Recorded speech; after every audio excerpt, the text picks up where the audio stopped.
Rusia menyebut bahwa serangan terhadap kota Severodonetsk di Ukraina Timur berjalan dengan sukses setelah menguasai sebuah distrik di pinggiran kota.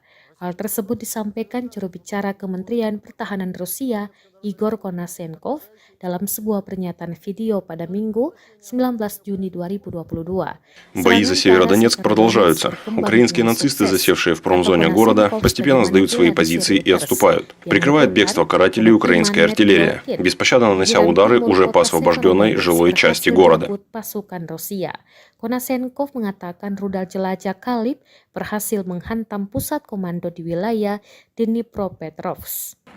Dia menambahkan serangan tersebut menewaskan beberapa jenderal dan perwira Ukraina, termasuk diantaranya dari staf umum. Reuters tidak dapat menverifikasi secara independen rincian atau jumlah serangan Rusia di Ukraina. Rusia juga mengatakan telah menghancurkan 10 howitzer M777 155 mm dan 20 kendaraan militer di kota Mykolaiv, Ukraina.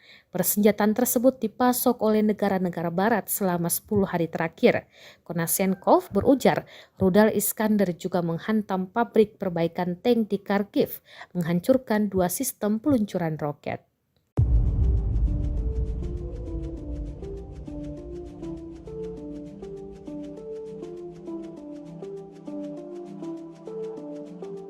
Бои за Северодонецк продолжаются. Украинские нацисты, засевшие в промзоне города, постепенно сдают свои позиции и отступают. Прикрывает бегство карателей украинская артиллерия, беспощадно нанося удары уже по освобожденной жилой части города.